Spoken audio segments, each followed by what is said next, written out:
Man, what is happening, my YouTube family? Of course, it is your boy B New. I'm back at you on this Saturday morning. What a beautiful and glorious morning it is. First and foremost, as always, let me send out positive vibrations and blessings to everybody who could be listening. Now, we got quite a bit to get into, as we all know. The Lakers played last night against the Phoenix Suns out in downtown Los Angeles at the Staples Center. And you know what, man, it is a lot of haters out here, you understand, thinking that it is field season, it's field day on Lakers. But let me tell you something, you better laugh now. You understand what I'm saying? Laugh now, have your fun right now. Laugh now, cry later. Do you understand? Didn't Biggie once say, laugh now, cry later? He rhymed greater than the average player hater, you spectator.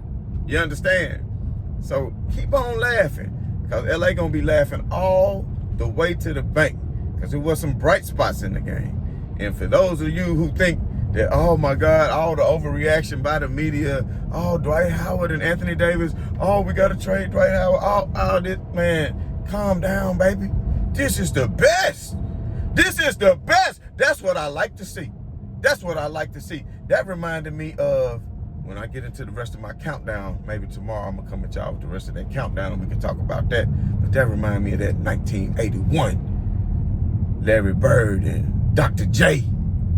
That Philly and that Celtics matchup. You understand what I'm saying? Back when people just weren't friendly. The Pistons and the Celtics in the 80s. People weren't just friendly.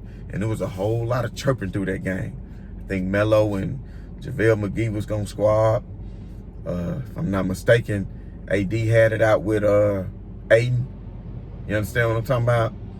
Chris Paul and Dwight Howard got a little chippy. Of course, Chris Paul trying to do his little flopping stuff that he always do. You understand what I'm saying? So basically, I don't know if any of y'all ever been in a game, whatever level it was, whether it's, just in the gym, whether it's in the church league, whether it is AAU, school, whatever, and things just don't go your way. Calls not going your way. And sometimes you can get through that, but it's just the second game of the season. But sometimes you get a little flustered and people get to talking a little bit of trash. Things get a little bit chippy, and then you have to play through that. But the Lakers, they did not play through that last night. They seemed to let it get the best of them until it erupted emotionally on the sideline with Dwight Howard and Anthony Davis. But I love that, because you understand, this not a Kevin Durant, Draymond Green situation. This not one person, disrespecting another. Of course, you might say that when somebody put their hands on you, that's the ultimate form of disrespect. But when you a teammate and a brother of somebody, and that's how it is within the Lakers organization and locker room, now to me, if I just had to put my guesstimation on it, I think Dwight Howard, he was on some little bullshit, made some knucklehead plays like the foul on Chris Paul. But mainly to me was he was chirping too much at teammates on things that probably wasn't even necessarily their fault. Like, lobs that he could have got and finished at the rim but didn't, but then want to complain to them that they didn't throw it in a sweet spot for him. Like, stuff like that, man. Nobody want to hear that shit, bro. Continue to play. You can critique later when you watching film, baby. It's time to play basketball, especially when you losing and you going out doing dumb shit and not handling your business. So I love that leadership by Anthony Davis, even though it boiled over again, to where he did that. A lot of people say, well, I've never seen that in all my years. Well, guess what? It's a first time for everything. It's a first time for everything. And that might just be the spark that the Lakers need. That might just be the spark that the Lakers need to go on a good run. Because I said out the gate that the Lakers was not going to come out smooth. Go back and watch the film of what I said if you pay attention to the show. I said that they was going to get out the gate slow, similar to how the Miami Heat got out the slow. It's 9 new players on the squad. 9 new players on the squad, and 4 of them are injured. 4 key components are injured. Do you understand what I'm saying? And then you just got Avery Bradley, who you just signed. So Phoenix is playing with the same squad they've been playing with. The chemistry is already there, Mikhail. Phoenix has been playing with the same squad that they've been playing with, like I was saying. But what the Lakers have having to do is to build chemistry, which of course takes time if you knew anything about the sport of basketball, especially when you have 9 new players. And I saw some bright spots last night. Austin Reeves, he looked good late, even though I know it was, I won't say garbage minutes, because the Lakers, they actually looked good in the fourth quarter. That lineup with Rondo kind of sparked it at the beginning. And then when they came in with the lineup of Carmelo, Anthony Davis, LeBron James, Austin Reeves, and Westbrook, that was a damn good lineup. They had a very nice plus on the floor. Austin Reeves, I think he's capable of knocking down the outside shot. But one thing I did notice about Austin Reeves is he has great on-the-ball defense. And that's something that was kind of lacking. Other than Ken Bazemore, the Lakers was kind of lacking in that earlier in the game. And when people can get by you, it makes it hard. It's extra hard for the rotations. And then, of course, when people do get by you, then the bigs rotate. Then it leads to kick-out baskets in the corner for easy threes, because the ball is going to move faster than the player. So we all know that. But at the end of the day, I think there was a bright spot with the way AD and Russ were playing together, the lob, the Russ just being aggressive, being himself. So everybody who was trying to blame Russell Westbrook, if you go back, what did I say after the game? I didn't blame Russell Westbrook for last game loss. Even it was really the Lakers as a bench did not score well, and no other player besides Anthony Davis and LeBron James had double digits.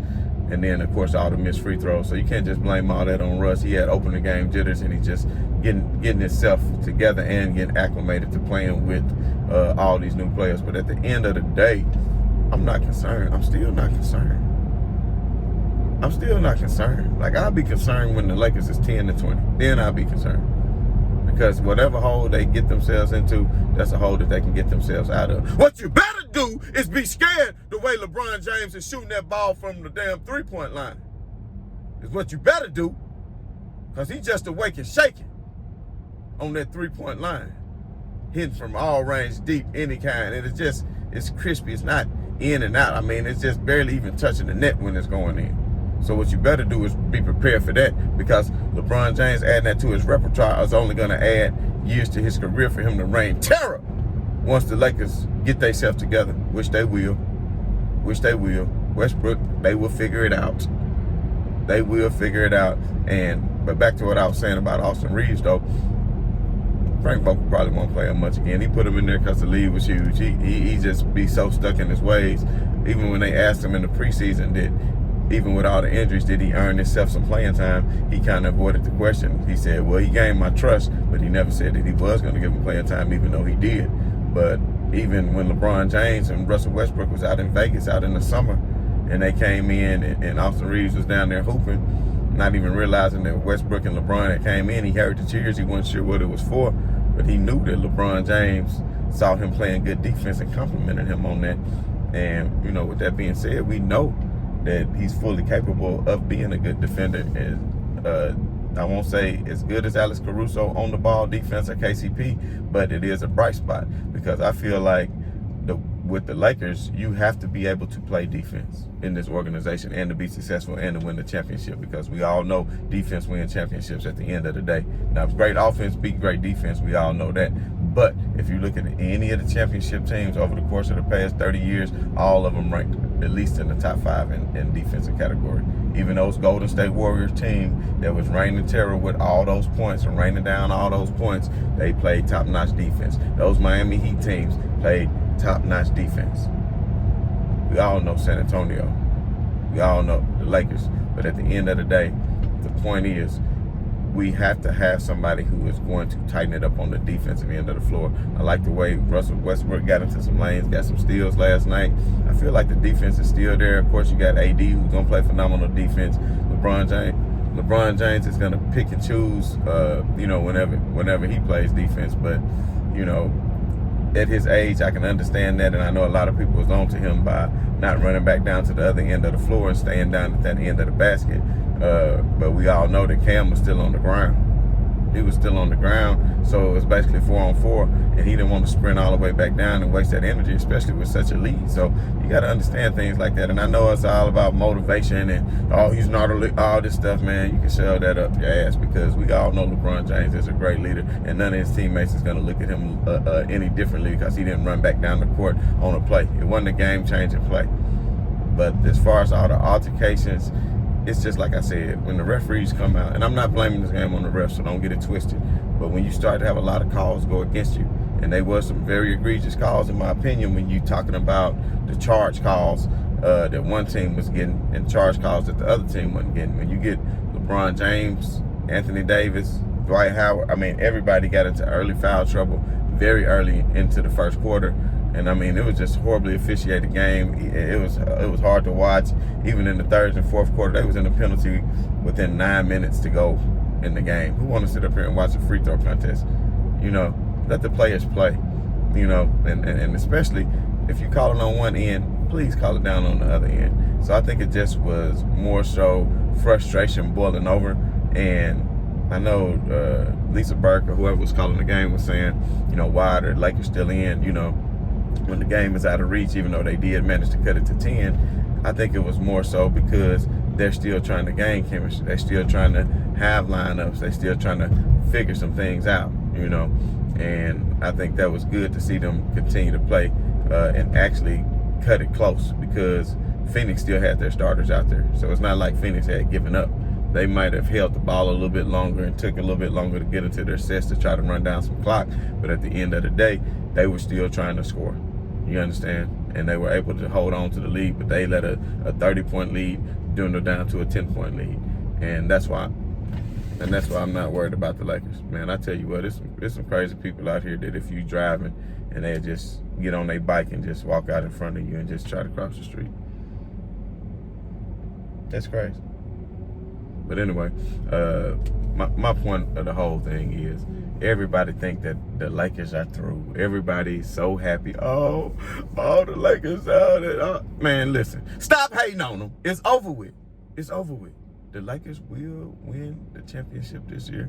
I'm not concerned about it, because if you look at the depth from the top of the bottom, starting with LeBron James, then going down to Anthony Davis, then Russell Westbrook, I don't care what anybody says, it's not a team that is going to be as deep as them either, because I still have a lot of faith in that bench, although I don't have a lot of faith in Vogel. But I do believe that the coaching staff will figure out the rotations, especially when you get other players back who had a capability of shooting high percentage from three-point line, like a Malik Monk, and and then of course you got THT, who can bring a lot to the table as far as creating. But they're gonna have to figure some things out. It's almost like they had too many weapons and they don't know quite how to use it. But they do need to figure out how they're gonna mesh with one another. But that's why I love the NBA, because it's 82 games for them to figure that out. You know, it's 82 games for them to figure it out. It's 9 new players on the team, y'all. Don't worry about it, because this is not a sad occasion. This is something that we should all cherish. This is something that we should all cherish and relish in these moments. And that Phoenix and Lakers rivalry, it just got a little bit chippier. And if you notice at the end of the game, there was no exchanging of pleasantries other than LeBron James and Chris Paul. That's pretty much it. That was the only ones who exchanged pleasantries. But the Lakers will take on the Memphis Grizzlies, my hometown Memphis Grizzlies, on Sunday. So that'll be interesting to see the Memphis Grizzlies playing great basketball, although they only, played Cleveland. And, Cleveland's not a bad team, but they're not a great team. And Memphis did what they should have did on them. And I think it'll be very interesting. But I think coming off of the loss and the way that it was, I'm pretty sure the Lakers are going to be watching a lot of film and going to be figuring some things out. But like I said, there were bright spots. I mean, that lineup, I did really like that lineup with AD at center, Melo at the 4, and LeBron at the 3 was nice. It was nice. And just to have Westbrook, it gives LeBron a chance to spell himself. Because even when they're on the floor together, you have to understand the ball might not swing as much, but you got people that's capable of playing a two-man basketball. As far as pick and roll, with Russ and AD, they're going to develop more chemistry. I mean, the Lakers are going to be a very, very dangerous team. But at the end of the day, I don't think there's anything to be overly concerned about. We all know people panic and go way overboard just like they did after the first game. Oh my God, they can't play with Russell Westbrook. Well, you see, they just did. And, you know, the game by any means wasn't close as the final score indicated. But, you know, it even, look, my great granddaddy told me one day, even the sun shine on the dog ass every once in a while. And if y'all don't know what it means, then try to figure it out. And if somebody don't know, then ask me and I'll put it down in the comments if you really don't know what that means. But the sun will shine on a dog's ass every once in a while. Kind of did that last year. But you know what? The time is coming. The time is coming. And guess what? The Lakers gonna keep hooping cause they love that shit. The Lakers gonna keep hooping cause they love that shit. So nobody worried about no clowns, no haters or anything. So before I go, I do want to say this.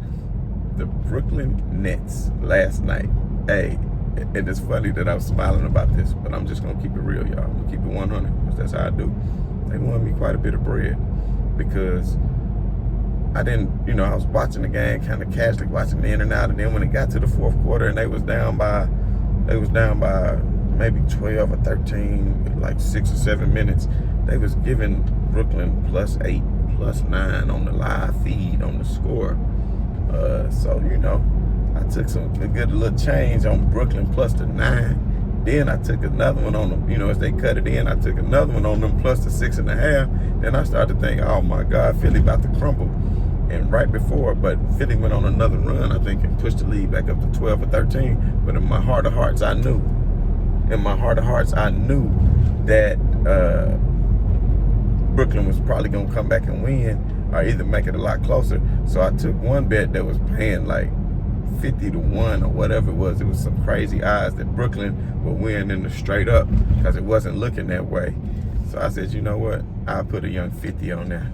You understand what I'm saying? And it brought me back quite a bit of change. So your boy going to have some, I don't think I'm going to have lobster today, but I think I might just have me some young sushi or something like that. But, you know, at the end of the day, man, it's all good. It is what it is, man. Peace and much love to everybody. I'm down with everybody I clown with. This down with this South stuff. You know what I mean? But anyway, peace and much love, man. Right on to the real. Much love to the haters. Brooklyn Nets looking good. It's going to be a collision course for them. I don't care what anybody say, with or without Kyrie. I think they still going to be the best team. I know Miami been looking good. I know the Hawks been looking good. It's going to be very interesting. But Brooklyn is still figuring it out as well.